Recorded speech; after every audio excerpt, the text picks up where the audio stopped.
Welcome back, everybody. It's been a minute since my last YouTube video, but I have a really exciting one for you today.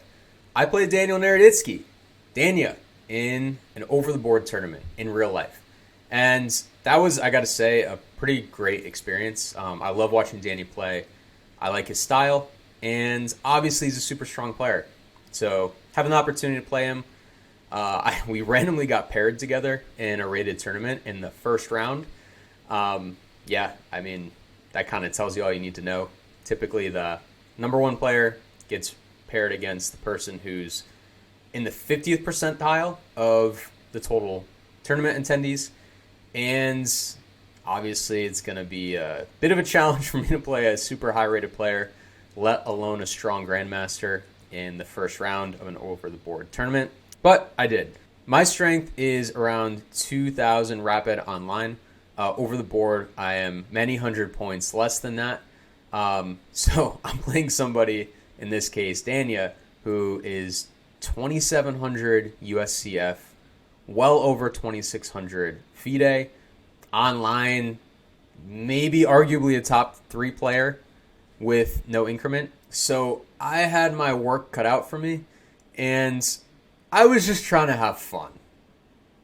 Well, no, I was, when you play chess, you're trying to win the game. But, yeah, you can't win them all. So, anyway, this game I think is pretty instructional. I think it's actually a really good game to look at. I learned a lot from it.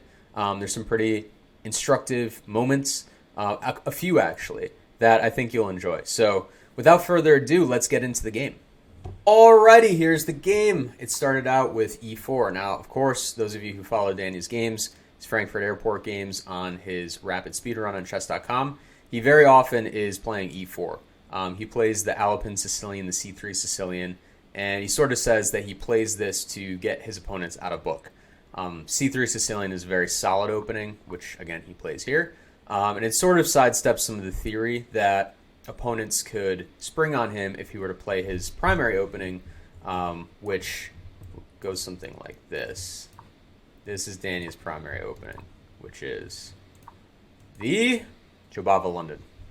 But we did not get a Jobava London. We got an Alpine Sicilian. So first couple moves, pretty simple. I mean, there's a lot of things that you can play here, but I just always choose to play d5 and to centralize my queen right off. This queen's hard to attack if white wants to maintain its slim advantage. So Dania, being the strong player that he is just blitzing out theory right here, barely using any of his time. All right, so we get d4. I play knight f6. This is a very standard move in this position. Danny plays knight f3. All right, bishop b4. Danny plays bishop e2. What's really interesting is I looked up Dania's games on openingtree.com, and I looked at all of his games he's played online in the past year, and Dania has never played this move online, which is kind of shocking to me. The move that he always plays is knight b d2, e6. Yeah, pretty standard move in this position. I mean, there's not much to look at here. You could also play knight c6, but in this position, I want to reinforce this pawn, and I actually want to get castled here as soon as I can as well. All right, Danny plays bishop e3. Obviously, reinforcing this pawn capture at some point, and because of that, I decide to take the d pawn. Danny captures back with the pawn. What this does is it allows him to develop his knight to the c3 square and harass my queen, which is a little bit offsides in this position. I play bishop b4. The point behind bishop b4 obviously is if the knight comes out, I have the opportunity to pin that knight. So I guess in this position I could have also castled, which maybe would have been decently solid, but it's just another way to play the position. So Dania here plays h3, wanting to kick my light square bishop, and I just drop my light square bishop back to h5. Danny castles, and I drop my queen back.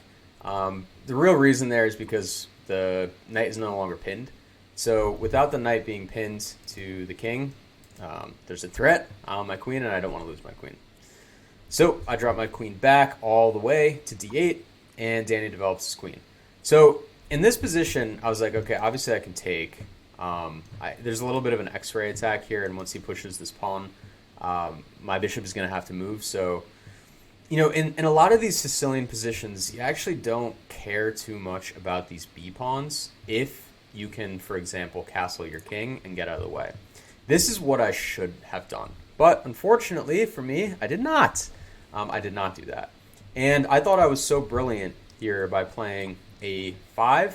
My first big mistake of the game. And the reason I thought I was smart here is because I thought, wait a second, if Daniel plays a3, I can just play a4, and I hit the queen, he can't take, and yeah, that's probably just good. My pawn's up the board. I can move my bishop back after he moves his queen.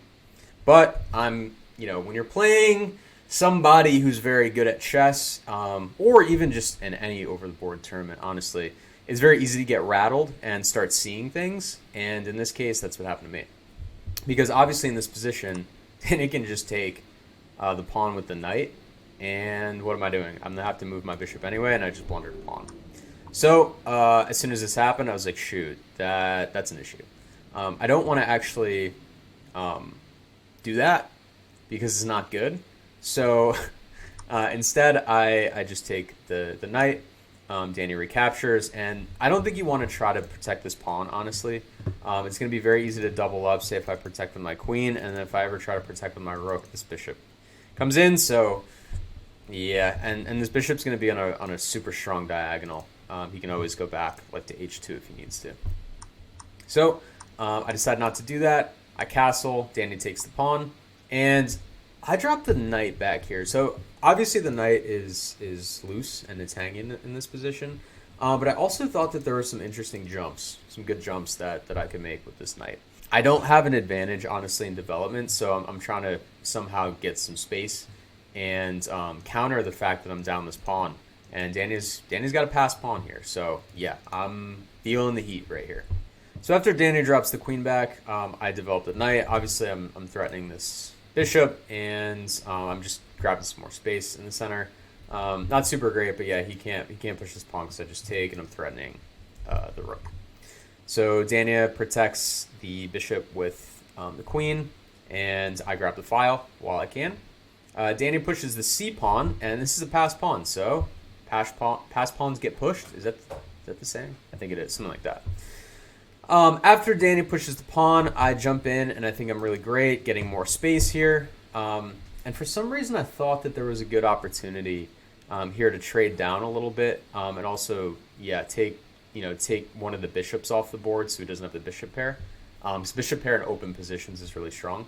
However, my problem is that when you have a passed pawn, you want to trade pieces. So Dania is more than happy to trade pieces here, which is, yeah, I mean, I kind of already am feeling like this game is over because I'm down a pawn against a 2,700 strength player. I make my second mistake here. I think the idea is that I should take this knight first because I am protecting my knight with the bishop. If he ever takes back, I think I can then grab this bishop, and then, okay, so if he takes here, I take, and he takes a pawn, and, this position is going to be very... very comfortable for me because I'm up in exchange I have an exchange for 2 pawns, so still pretty cool. But I did not play this way.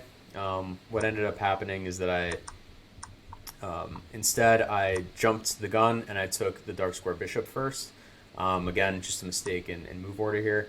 And again, I had the opportunity to take this knight off the board. If he takes, then yeah, I could drop back. This bishop's strong, but at the end of the day, I still have this knight. But I wanted to keep pieces on the board. I already have one of his bishops, and for me, I'm like, all right, I don't want to trade pieces. But we have a problem.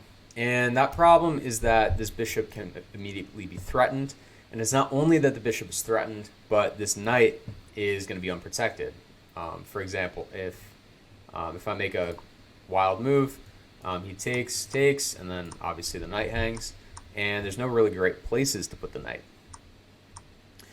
So instead, what I did is I dropped the knight back, and that was that's basically the nail in the coffin for me because Dania finds this fork played instantly, and yeah, the game here is more or less over. I'm going to lose this rook for the knight, and the computer says that this is about +4.